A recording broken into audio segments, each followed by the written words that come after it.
First of all இந்த chance எனக்கு கொடுத்த ரைட்டர் டைரக்டர் ரங்கராஜ் சார் ரொம்ப ரொம்ப தேங்க்யூ சார்.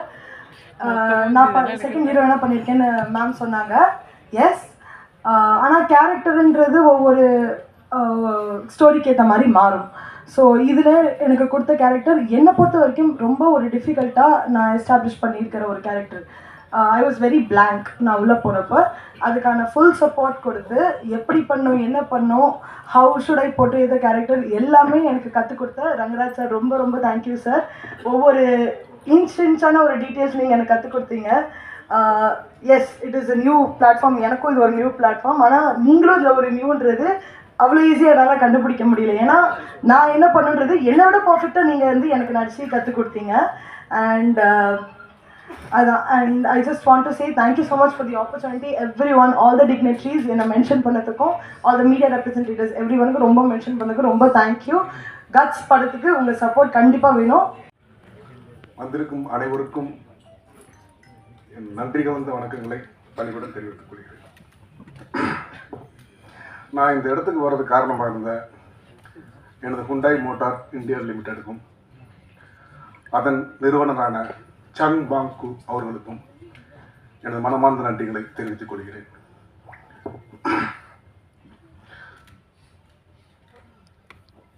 இப்போ இந்த மேடையில் வந்து நான் நிற்கிறது காரணமே வந்து என்னோட 2 மகள்கள் தான். அம்மா,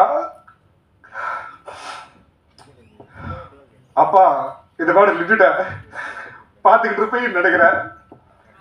என் பிரைட்டல் அம்மா அவர்களுக்கும் ஜாக்வி அம்மா அவர்களுக்கும் ஐ லவ் யூடா. என் மனைவி ஜெயபாரதி அவர்களுக்கும் என் தாழ்மையான நன்றியை தெரிவித்துக் கொள்கிறேன். இவங்க தான் வந்து என்னை தூக்கி கொண்டு வந்து இந்த ஸ்டேஜுக்கு நிப்பாட்டிருக்கிறாங்க. நான் வந்து 25 வருஷமா சினிமாவில் போராடி இருக்கேன். எப்படியாவது நடிகர் ஆகிடணும், எப்படியாவது 99 ஸ்டார்ட் பண்ணி என்னோட கனவுல துரத்திக்கிட்டு இருக்கேன். ஆனால் எங்கே போனாலும் என்னென்னா பணம்ன்ற ஒரு விஷயத்தை கேட்டு கேட்டு என்னை வந்து சாவடிச்சிட்டாங்க. ஆனால் எனக்கு என்னென்ன ஒரே ஒரு விஷயந்தான், ஆனால் என்னால் பணம் கொடுக்க முடியும். அப்போ ஆனால் ஒரே விஷயம், நான் பணம் கொடுக்க மாட்டேன்னு தான் நான் நின்னேன். வீட்டில் கூட எல்லாம் ஒய்ஃபும் எல்லாருமே சொன்னாங்க, ஏன் கொடுத்து தான் ட்ரை பண்ணேன்னாங்க. நான் ஏன் பணம் கொடுக்கணும்? பணம் நான் ஃப்ரீயாக நடிக்கிறேன், எல்லா காஸ்டியூம்ஸ் நான் வாங்கிக்கிறேன், எனக்கு செலவு பண்ண வேணாம், எல்லா சாப்பாடு செலவும் நான் பார்த்துக்கிறேன், நான் ஃப்ரீயாக நடிச்சு தர்றேன், எனக்கு வாய்ப்பு மட்டும் கொடுத்தா போதும். ஆனால் யாருமே வந்து அந்த ஒரு அங்கீகாரத்தை வந்து சரியாக கொடுக்கல. கூப்பிட்டு இந்த காவேரி காலேருந்து நம்ம ஏவிஆர் வரைக்கும் இது நான் சுத்தாத இடமே கிடையாது. இது கம்பெனி நண்பர்கள் யாருக்கும் கூட தெரியாது.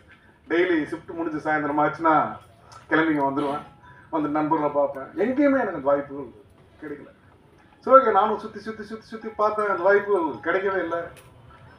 ஒரு சூழ்நிலை மன உளைச்சல் பயங்கரமாகி போதுண்டா, இவனை வந்து நம்மளால் வந்து உடம்பாலையும் என்னால் வந்து ஒர்க் பண்ண முடியல, மனசாலையும் ஒன்றும் பண்ண முடியலன்னு சொல்லிட்டு கிளம்பிடுவோம் போதுன்னு சொல்லிட்டு கம்பெனிலேருந்து விஆர்எஸ் வாங்கிட்டு வெளியே வந்துட்டு ஒரு சூழ்நிலை. சரி, ஓகே, ஊருக்கு கிளம்பலாம், எல்லாம் ஃபேமிலியெல்லாம் வந்து ஊரில் செட்டில் பண்ணிட்டு போகலான்னு ஒரு பிளான் பண்ணும்போது திடீர்னு ஒரு சூழ்நிலை, ஏதோ ஒரு நண்பர்கள் வர்றாங்க, வந்துட்டு பழகுறாங்க, ஒரு ஷார்ட் ஃபிலிம் எடுக்கிறாங்க.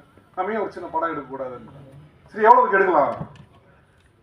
ஒரு 15 லட்சம் கூட எடுக்கலாம்.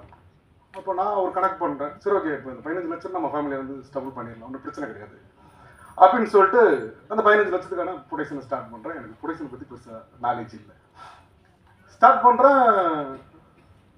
ஸ்டார்ட் பண்ணி உள்ளே இறங்கிட்டேன், வெளியே வந்துட்டேன். அப்புறம் தான் அதோட வழிகள் தெரிய ஆரம்பிக்குது. 15 லட்சத்துக்குள்ளே படம் பண்ண முடியாது.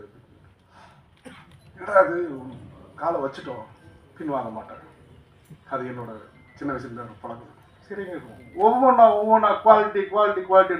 இந்த கலைத்தாய் அந்த யாகத்தில் வந்து கலைத்தாயோட யாகத்தில் எனக்கு எல்லாத்தையுமே போட்டேன். நான் வாழ்க்கையில் எல்லாத்தையுமே கொடுத்துட்டேன். இந்த கொடுத்துட்டு என்ன பண்ண போறேன்னு தெரியல லைஃப்ல. அப்பயும் என் மகள்கள் வந்து, அப்பா விடுப்பா பார்த்துக்கலாம், அம்மா என்னம்மா நம்ம 15 லட்சம்லாம் வந்து சப்போஸ் நம்மளை ஏற்றுக்கிறாடி பிரச்சனை இல்லை, 15 லட்சம் படம் போடுறோம், நம்மளை ஹீரோவை ஏற்றுக்கலான்னு பிரச்சனை கிடையாது அப்படின்னு சொல்லிட்டு படம் ஓடலை. ஓகே, 15 லட்சம் நம்ம சேஃப். அப்போ அப்புறம் ஒன்றுன்னா போட போட போட போட மொத்தமாக போட்டு அம்மா என்னம்மா என்னால் குவாலிட்டியில் காம்ப்ரமைஸ் ஆக மாட்டேன் சின்ன வயசுலேருந்து. அம்மா என்னம்மா மொத்தமாக போட்டு என்னம்மா நம்மக்கிட்ட அப்பா விடுப்பா பார்த்துக்கலாம், கீழே இருந்தாரு மேலே வந்தோம், நீ நில்லுப்பா, இந்த மேடையில் ஒரு நாள் நீ பேசுவப்பா, அதை நாங்கள் பார்க்குறோப்பா அப்படி. அம்மா திரும்பவும் சொல்கிறேம்மா, ஐ லவ் யூப்பா. ஏன்னா எனக்கு சினிமா பின்னாடி கிடையாது, அரசியல் பின்னாடி கிடையாது, பணம் கிடையாது. ஒரு கடைக்கோடியில் கூடலூர்னு ஒரு ஊரில் இட்லி சுட்டு வித்துக்கிட்டு இருக்கிற ஒரு அம்மாவோட பையன் தான். அவன் இன்னைக்கு வந்து ஒரு நடிகனாக நிற்கிறன்றது என்னால் நம்பவே முடியல. எங்கள் வீட்டில் எல்லாரும் வந்து இங்கே நிறைய பேர் கேட்டாங்க என் வீட்டில் கூப்பிடலன்னு. என் மகளுக்கு ஒரே வாசனை, நான் தேட்டரில் உன்னை பார்க்கணும், அது வரைக்கும் உன்னை பார்க்க மாட்டேன், சரிம்மா அப்படின்னு சொல்லிட்டு இது பண்ணேன். அதே மாதிரி இந்த படத்தில் ஒர்க் பண்ண எல்லா நண்பர்களுக்கும், ஏன்னா வள்ளிகள் நிறைய சந்திச்சாலும் நிறைய நண்பர்கள் எனக்கு உதவுனாங்க. சிவானி செந்தில் சார், டைகர் சக்கரவர்த்தி சார், நிறைய பேர் எல்லாருமே அதுக்கு அதே மாதிரி ஒர்க் பண்ண எல்லாருமே வந்து பயங்கரமான ஒரு ஒர்க்கர்ஸ். ஏன்னா நான் என்ன நினைக்கிறேன்னா, இந்த சினிமாவில் வந்து பார்த்தீங்கன்னா மேலே இருக்கிறவங்க தான் மேலே வந்துக்கிட்டே இருக்கிறாங்க, படம் வர சேர்றவங்க சேர்ந்துக்கிட்டே இருக்கிறாங்க. இந்த அடித்தட்டு மக்கள் கீழே ஒர்க் பண்ணுறாங்கல்ல டெக்னீஷியன்ஸ், அந்த வழிகளை நான் பார்த்தவனா. ஏன்னா நான் ஒர்க் பண்ணதெல்லாம் ஒர்க்கே கிடையாதுங்க. இந்த லைட்மேன்ஸ் தூக்கிட்டு ஓடுறாங்க பார்த்தீங்களா, சான்ஸே கிடையாது. Hats off to all technicians. ஏன்னா அவ்வளோ பேர் அவ்வளோ கஷ்டப்பட்டு ஒர்க் பண்ணும்போது அவங்களுக்கான ரெகக்னேஷன் பார்த்தீங்கன்னா அன்றைக்கான சம்பளம் தான். ஏன் அவங்களுக்கு வந்து எக்ஸ்ட்ரா பண்ண யாருமே மனசு வர மாட்டேங்குது. ஒரு லாபம் வருது, அந்த லாபத்துலேயே அவங்களுக்கு வந்து ஏதாவது பண்ணணும்னு தோண மாட்டேங்குது. இன்றைக்கி நான் என்ன சொன்னால், ஃபஸ்ட்டு ஸ்டார்ட் பண்ணுற இந்த படத்தை, பட் அது நம்பிக்கையில் தான் சொல்கிறேன், நடக்குமா நடக்கலான்னு தெரியல, இயற்கையாக தான் பார்த்துக்கணும். இந்த படத்தில் என்ன ஒரு லாபம் வந்தாலும் வருமானு தெரியல, இயற்கை தான் பண்ணணும். வந்தால் இனிமேல் OPRP ப்ரொடக்ஷன் எல்லா தயாரிக்கிற எல்லா படத்துலையும் வர்ற லாபத்தில் 50% வந்து இந்த சினிமா துறை சார்ந்தவர்களுக்கும் தமிழக மக்கள் கஷ்டப்படுற மக்களுக்கும் தான் என்னோட பங்கு போய் சேரும்.